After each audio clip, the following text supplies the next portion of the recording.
바울은 고린도 교회의 분파주의를 경계하고 있습니다. 복음 사역자들은 자신이 하나님의 대업에 일조한다는 청지기 의식과 서로를 존중하는 지체의식을 가져야 합니다.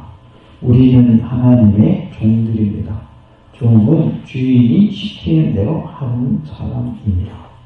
우리는 서로 존중해 주어야 합니다. 주님의 몸된 교회의 지체들이기 때문입니다. 지체들이 연합하여 한 몸을 이루게 되고 공동체를 이루게 됩니다. 우리 다 같이 해볼까요? 나는 하나님의 청지기입니다. 다시 한번 우리는 서로 지체입니다. 우리가 오전에 인사할 때 우리는 서로 지체입니다. 그러면서 뭐라고 인사했을까요? 기도로 돕겠습니다. 이렇게 인사했죠. 우리 지체들끼리 서로 기도하면서 서로를 위하여 기도할 때에 하나님의 놀라운 역사가 나타날 줄로 믿습니다. 그래서 서로를 위하여 기도할 때 하나님이 도우시고 하나님이 일하여 주실 줄로 믿습니다. 우리는 어떠한 사람들인가 살펴보면 큰 은혜가 임하는 복된 시간 될 줄로 믿습니다. 우리는 하나님의 동역자들이다 라고 말씀을 합니다. 9절에 우리는 하나님의 동역자들이요 너희는 하나님의 밭이요 하나님의 집이니라 라고 말씀을 하고 있습니다. 우리는 하나님의 동역자들로서 한마음 한뜻이 되어서 하나님의 나라를 이루어가는 삶이 되어야 할 줄로 믿습니다. 5절에 보니까 그런즉 아볼로는 무엇이요 바울은 무엇이냐 그랬어요. 무엇이냐에 해당하는 헬라어가 어떤 사본에서는 인칭형이 누구냐로 되어 있고 고대 사본들에서는 중성형인 무엇이냐로 되어 있어서 바울 자신과 아볼로를 매우 경시하여 표현했음을 알 수가 있어요. 누구냐가 아니라 무엇이냐 이렇게 표현했단 말이에요. 그러니까 바울과 아볼로가 그렇게 대단한 존재가 아니다라는 것을 일부러 표현하기 위해서 바울은 무엇이고 아볼로는 무엇이냐 이렇게 표현했다는 거죠. 이제 좀 더 인격적으로 표현을 하려면 어떻게 해야 되는데 바울은 누구이며 아볼로는 누구이가 이렇게 표현해야 되는데 아볼로는 무엇이며 바울은 무엇이냐 아무것도 아니다라는 이렇게 표현을 한 것입니다. 이것은 6절에서 언급하려는 하나님의 권위의 절대성과 하나님의 사역의 완전성을 부각시키고 인간 지도자의 권위의 상대성과 한계성을 나타내려고 하는 그러한 의도에서 한 말입니다. 하나님의 권위는 절대적인 권위가 있죠. 그리고 하나님이 하시는 사역은 완전하죠. 그런데 인간 지도자의 권위는 상대적이고 그리고 한계점이 있단 말이에요. 한계가 있다. 그래서 하나님이 하시는 일에 비하면 사람이 하는 일은 한계가 있음을 드러내기 위해서 아볼로는 무엇이며 바울은 무엇이냐 쉽게 얘기하면 바울도 아무것도 아니고 아볼로도 아무것도 아니다. 누구를 높이기 위한 표현이에요? 하나님을 높이기 위한 표현입니다. 5절에 그들은 주께서 각각 주신 대로 너희와 믿게 한 사역자들이라 라고 말씀을 하고 있습니다.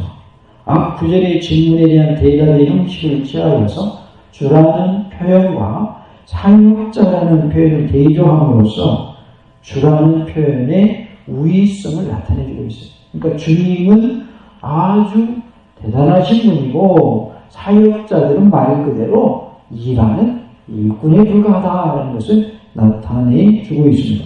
사역자들은 본래 식탁에서 시중을 드는 봉사자들을 말하고 있어요. 이제 아주 부잣집에는 돕는 사람들 있잖아요. 도움이. 그러니까 식탁에서 도와주는 그런 도움이 해당되는 게 사역자들의 원래 의미였다는 것이죠. 이 용어가 신약 성경에서는 자주 하나님을 섬기는 것과 언급되어서 사용되므로 집사를 의미하기도 하였어요. 그래서 사역자 그러면 우리식 표현으로는 집사라는 표현으로 나타낼 수 있습니다. 그러니까 집사라는 그 직분이 하나님의 몸된 교회의 실제적인 일들을 하는 직분이라 몸소 직접 행하는 직분이라 이런 것을 알 수 있는 그런 모습인데 하나님의 종이 됐든 아니면 직분자가 됐든 하나님 앞에서는 다 사역자에 불과한 겁니다. 지금 바울이나 아볼로를 뭐라고 표현하고 있냐면 사역자라 이렇게 표현하고 있단 말이에요. 그러니까 뭐에 불과하냐면 종에 불과하다는 말이죠. 그러니까 우리는 다 하나님 앞에서 종들이다. 하나님 앞에서 일꾼에 해당된다라는 것을 말씀해 주고 있습니다. 로마서 16장 1절에 내가 갱그레아 교회 일꾼으로 있는 우리 자매 베베를 너희에게 추천하노니 그랬어요. 베베를 갱그레아 교회 일꾼으로 표현하고 있어요. 그러니까 아주 훌륭한 인물이었던 것이죠. 베베라고 하는 인물이. 빌립보서 1장 1절에는 그리스도 예수의 종 바울과 디모데는 그리스도 예수 안에서 빌립보에 사는 모든 성도와 또한 감독들과 집사들에게 편지하노니라고 표현을 하고 있어요.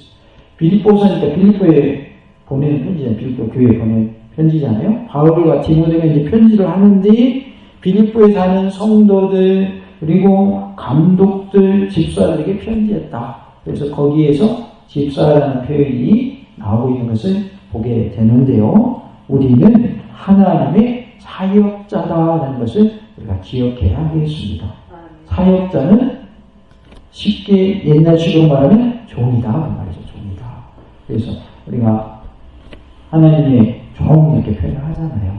하나님의 종이기 때문에 종이라고 하는 거죠. 그래서 우리가 하나님의 종으로서 하나님을 잘 섬기는 자가 되어야 할 것을 말씀을 하고 있습니다. 5절에서 사역자들이라는 말이 사용된 것은 그들의 직무가 높다는 뜻일까요? 낮다는 뜻일까요? 낮다는 뜻입니다. 직무가 낮다는 사실을 표현하기 위해서 사역자라는 표현을 썼습니다. 그러니까 하나님의 종들이 스스로를 사역자로 표현을 하거든요. 그것은 종이라는 말을 다른 표현으로 사용한 것에 해당됩니다. 그래서 우리가 하나님의 사역자들로서 모든 행위의 주체자는 그리스도이시고 사역자인 바울과 아볼로는 도구에 불과하다는 것을 말씀하고 있어요. 우리는 무엇일까요? 도구다. 도구다. 하나님이 쓰시는 도구요. 하나님이 쓰시는 일꾼이다라는 것을 말씀하고 있습니다. 다 같이 볼까요? 나는 주님의 도구입니다. 도구는 주체적으로 뭘 하는 거예요? 아니면 일하는 사람의 손에 들려서 쓰임받는 거예요? 일하는 사람의 손에 들려서 쓰임받는 게 도구예요. 실제적으로 일을 해내는 거 도구가 하기는 해요. 그런데 도구 스스로 하는 게 아니라 도구를 쥐고 있는 사람에 의해서 도구가 일을 하는 거죠. 요즘 기술자들은 스스로가 기술이 있어서라기보다는 좋은 기계를 가지고 있으면 좋은 기술을 가지고 일하는 작업자가 됩니다. 그래서 기계가 그 사람의 기술을 대변해줘요. 의사들도 병원에 있는 기계가 좋으면 훌륭한 의사가 될 수 있어요. 왜? 기계가 좋은 기계이기 때문에. 그러니까 요즘 이제 기술자들을 보면 좋은 기계를 가지고 다녀요. 예전에는 수동으로 자기 손으로 막 이렇게 해냈는데 요즘에는 기계가 다 있단 말이에요. 도구가 다 있어요. 그래서 어떤 사람이 훌륭한 기술자인가라고 보니까 좋은 도구를 사용할 줄 아는 사람. 아무리 도구가 좋아도 잘 사용하지 못하면 그 도구는 별로 의미가 없거든요. 아무리 좋은 도구일지라도. 그러니까 그거를 잘 다루는 사람은 기술자 중에서 최고가 되는 거죠. 실제적으로 일을 하는 건 도구가 한단 말이에요. 그런데 그것을 쓰는 사람이 잘 활용할 줄 아니까, 잘 다룰 줄 아니까 일은 도구가 해내는데 칭찬은 누가 받냐면 일하는 사람 칭찬받아요. 왜? 도구를 잘 사용할 줄 아니까. 그러니까 우리가 하나님의 일을 하면서 도구로 직접 일을 하지만 나를 쓰시는 분은 누구다? 하나님이시다 그 말이죠. 도구가 높은 거예요? 도구를 가지고 일하는 사람이 높은 거예요? 일하는 사람이 높은 거죠. 그건 당연한 거 아닙니까? 아무리 좋은 도구에도 일하는 사람이 그거 안 써주면 소용이 있어요, 없어요? 소용없죠. 이제 아시안게임 끝났죠? 끝났는데 마지막에 막 축구도 이기죠, 야구도 이기죠, 막 그랬죠. 네. 아주 유종의리를 걸어서 3위로 이제 마무리를 쳤는데 보니까 축구 선수 중에 안 뛰고 혜택 본 사람이 있더만요. 한 번도 안 뛰고. 그래도 그 경기 선수로 뽑혔기 때문에 혜택이 있다고 그러더라고요. 근데 한 사람은 똑같이 국가대표로 뽑혔었는데 몸에 이상이 있어가지고 참여를 못했대요. 국가대표임에도 불구하고. 그래서 그 사람은 혜택을 못 누린대요. 근데 한 사람은 경기에 뛰지도 않았는데 그 경기 한 이유로서 그 경기에 갔다는 이유 하나로 혜택을 받는다는 거예요. 근데 혜택 받는 건 좋은데 그 선수는 한 번도 경기를 못 뛰었다는 거예요. 한 번도. 그러니까 쓰임 받은 거예요? 쓰임 받지 못한 거예요? 쓰임 받지 못한 거죠. 혜택은 누린 나머지. 그러니까 감독이 나가서 뛰어 이렇게 허락을 해줘야 뛸 수가 있는 거예요. 그러니까 그 선수가 아무리 뛰어난 선수고 국가대표 선수여도 감독이 허락해야 뛸 수 있는 거죠. 하나님이 나를 쓰실 때에도 나를 쓰신 하나님이 주체자이시고 주권자이신 것이지 내가 직접 그 일을 해낸다고 해서 내가 대단한 게 아니다라는 것을 말씀해 주고 있습니다. 사실은 바울도 대단한 인물이고요. 아볼로도 대단한 인물들입니다. 보통 사람들은 아닙니다. 그럼에도 불구하고 자신들을 뭐 할 줄 아는 사람들이에요? 낮출 줄 아는 사람들이었어요. 그래서 그들의 가치가 더 올라가는 거예요. 그래서 그들이 더 훌륭한 인물이 된 거예요. 훌륭한 인물이 된 거예요. 그들이 스스로를 안 높였다고 해서 그들의 가치가 낮아진 것이 아니더라 그 말이죠. 오히려 그들의 가치가 올라갔어. 왜? 하나님 앞에서 자신이 뭐 할 줄 아니까? 낮출 줄 아니까. 낮출 줄 아니까. 6절에 보니까 나는 심었고 아볼로는 물을 주었을 때 오직 하나님께서 자라나게 하셨나니 그랬어요. 여기서 나는 바울을 말하거든요. 바울은 심었어요. 아볼로는요 물을 줬어요. 그런데 자라나게 하신 분은 하나님이 하셨다는 거예요. 하나님이 하셨다. 물 주는 사람이나 심은 사람은 자라나게 한 것은 아니고 그냥 자기가 할 일을 한 거예요. 심어야 되는 일을 한 것뿐이고 물 줘야 되는 일을 한 것뿐이에요. 그러나 자라게 하신 분은 누구다? 하나님이시다. 라는 것을 말씀합니다. 6절에 나타나는 동사들 가운데 바울과 아볼로를 주체자로 삼는 심었고라는 말과 물을 주었으되라는 말은 부정 과거형으로 쓰였고 하나님을 주체자로 갖는 동사인 자라나게 하셨느니라는 말은 미완료 과거로 쓰였습니다. 이게 어떤 의미냐면 바울과 아볼로의 사역은 시간적인 한계를 갖고 있다는 말이에요. 그들이 행한 것을 끝났다 그 말이에요. 심는 것으로 끝났고 그 다음에 뭐 하는 것으로 끝났냐면 물 주는 것으로 끝났다. 그런데 하나님의 사역은 영원하다라는 것을 말씀해 주고 있어요. 그래서 그 시제가 다르게 쓰였다 그 말이죠. 바울이 심은 거, 아볼로가 물 준 거, 그거는 자기가 한때 한 일에 끝났다. 한 일로 끝났다. 그런데 하나님이 자라나게 하시는 일은 계속 되어진다. 영원하다라는 것을 말씀해 주고 있습니다. 하나님의 일하심은 영원함을 믿으시기 바랍니다. 그 하나님의 일하심은 지금도 지속되고 있음을 믿으시기 바랍니다. 부활하신 예수님께서 지금도 뭐하고 계실까요? 일하고 계셔요. 하나님 보좌 우편에 계신 그 예수님이 지금도 일하고 계셔요.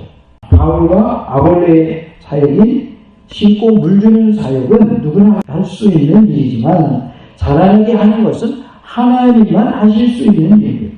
그리고 물 주는 사람이 그렇게 할 수 있는 것 또한 하나님께서 감당할 수 있는 힘을 주시기 때문에 감당할 수 있는 거예요. 그러니까 물 주는 것도 심는 것도 하나님이 감당할 힘을 주셔서 그걸 했다 그 말이죠. 그러므로 결국 영광을 받으실 분은 사람이 아니라 하나님이신 것을 분명히 알 수 있습니다. 우리 그러니 하나님께만 영광 돌리는 삶이 되어야 할 줄로 믿습니다. 다 같이 하나님께만 영광 돌립시다. 우리가 가끔 그런 설교한 걸 들으셨어요? 내가 해냈지만 내가 해냈다고 하지 말고 누구에게 영광 돌리라고 그랬죠? 하나님께 영광 돌리라고 그랬죠. 하나님이 하셨습니다. 하나님께서 지혜 주셔서 감당할 수 있도록 해 주셨습니다. 나를 높이는 것이 아니라 하나님을 높이라고 그랬죠. 그런데 우리가 하나님을 높인다고 해서 내가 하는 게 없어지지 않아요. 그대로 남아있어요. 안 없어져요. 하나님을 높인다고 해서 내 가치가 없어지는 게 아니에요. 오히려 내가 하나님을 높이고 나를 낮출 때 하나님이 나를 어떻게 해주시냐면 높여주셔요. 이게 성경의 원리인 줄로 믿습니다. 우리는 하나님만을 높이는 자가 되어야 할 줄로 믿습니다. 한편 6절은 고린도 교회에 처음으로 복음을 전해준 사람이 바울이라는 것과 그의 동반자 아볼로가 고린도 교회의 복음을 자세하게 해석해서 가르친 역사적인 사실을 증명해 주는 것을 알 수가 있습니다. 심은 사람은 바울이고 그리고 물 준 사람은 아볼로다. 즉 하나님의 말씀을 잘 해석해가지고 가르쳐준 사람이 아볼로였다는 것을 말씀하고 있습니다. 그러나 그들의 사역 배후에는 하나님의 역사하심이 있었고 하나님의 역사하심이 절대적인 역할을 했음을 명백하게 보여주고 있습니다. 하나님의 역사하심은 항상 있다는 사실을 기억하시기 바랍니다. 하나님의 임재하심과 동행하심과 역사하심을 믿으시기 바랍니다. 하나님이 나와 함께 하십니다. 나를 도와주십니다. 다 같이 해볼까요? 하나님은 언제나 나와 함께 하시며 나를 도와주십니다. 하나님은 언제나 나와 함께 하시고 언제나 나를 도와주시는 하나님이십니다. 실제로 보면 그런즉 심는 이나 물주는 이나 아무것도 아니로되 오직 자라게 하시는 이는 하나님뿐이니라 하고 말씀하고 있습니다. 아무것도 아니라고 구체적으로 표현을 합니다. 7절도 역시 하나님의 주권적 사역을 설명해 주는 것인데요. 6절에 이어서 5절의 질문에 답하고 있어요. 그래서 아무것도 아니야 라고 말씀하고 있는 거죠. 이것은 심고 물주는 사역이 무가치하다라는 것을 보여주고 있어요. 오직 뭐뭐뿐이라는 표현을 씀으로써 근본적으로 자라나게 하시는 하나님의 사역에 절대적 가치가 있음을 말씀해 주고 있습니다. 그러니까 바울이 한 일, 아볼로가 한 일은 하나님의 하신 일과 비교했을 때는 무가치한 일에 해당된다. 그리고 하나님이 하신 일은 절대적인 가치가 있는 일이다. 이렇게 말씀해 주고 있습니다. 8절에 심는 이와 물 주는 이는 한 가지이라고 말씀합니다. 이것은 심는 이와 물 주는 일을 접속사 그리고라는 말로 연결시켜서 바울이 언급하려는 것은 둘 다 동일하게 적용시키는 것을 보게 됩니다. 그래서 심는 이나 물 주는 이나 똑같다, 하나다 라는 것을 말씀해 줘요. 그래서 한 가지다라는 표현은 하나다 라는 의미로서 둘 다 동일하다. 심는 사람이 더 훌륭한 것도 아니고 물 주는 사람이 더 훌륭한 것도 아니고 그냥 똑같다라고 표현하고 있습니다.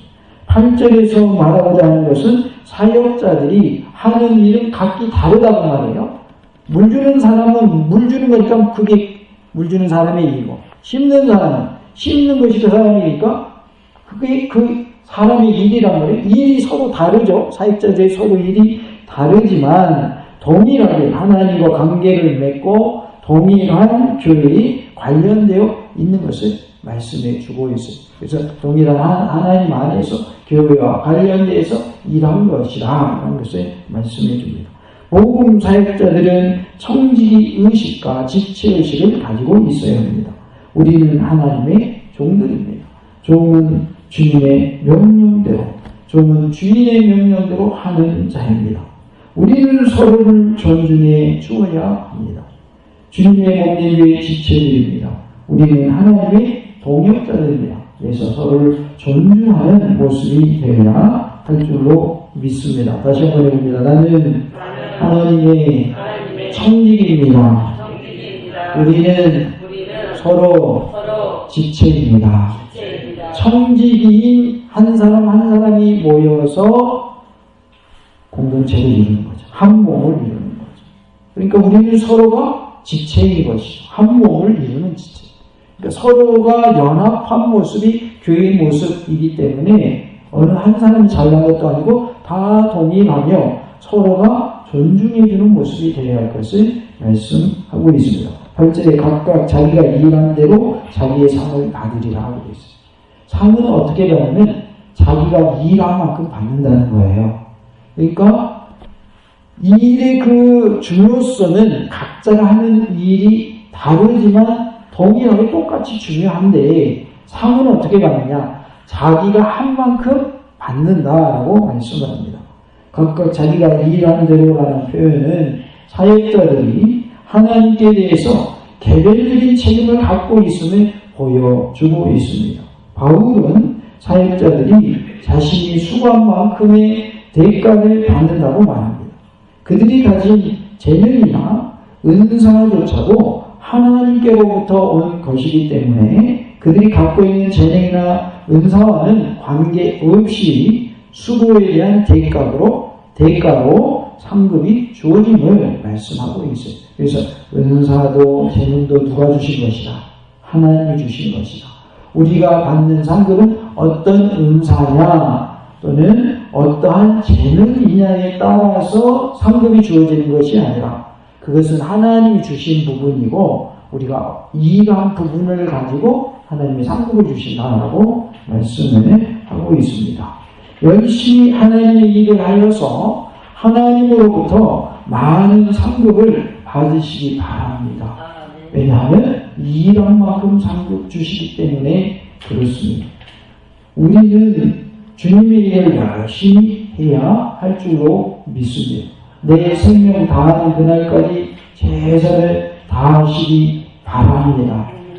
다른 교회 말씀을 들어보니까 나이가 80 넘은 분들은 기도를 안 시킨대요.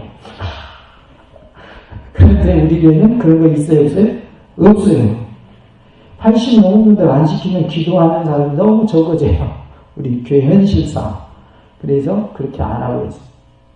그래서 내 생명 다하는 그날까지 기도의 삶은 잘 감당하시기 바랍니다. 뭐 할 때까지요? 내 생명 다하는 그날까지. 기도하고 싶어도 안 시켜주면 그것 때문에 시험에 드는 사람도 있어요. 그러거든요. 근데 우리 교회는 나이 상관없이 기도 차례를 제가 이렇게 하세요 하고 이렇게 말씀을 드립니다. 내 생명 다하는 그날까지 기도하는 모습으로 하나님께 영광 돌리시기 바랍니다. 얼마나 감사해요. 다른 교회는 나이가 어느 정도 되면 안 시켜준다는데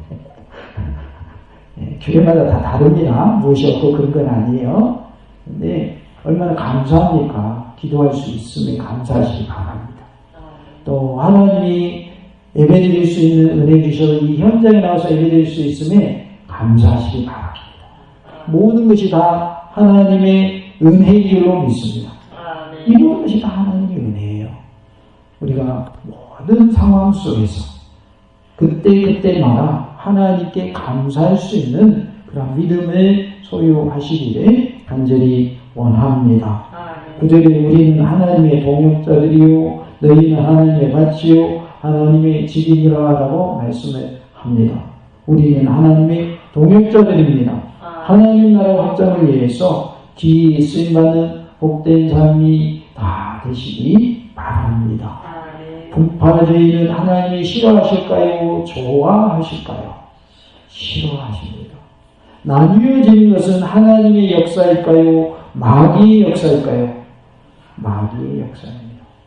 절대적으로 나뉘는 것은 하나님의 뜻이 아닙니다. 그런데 현실적으로는 그러한 아픈 일들이 있어요. 그렇지만 나뉘는 것은 하나님의 뜻이 아니다는 것을 우리가 알아야 돼요. 나뉘어지면 안 된다. 끝까지 우리는 하나가 되어야 할 줄로 믿습니다. 왜냐하면 우리는 하나님의 동역자들이기 때문에 그렇습니다. 하나님의 일을 함께하는 자고 하나님의 일을 돕는 자입니다.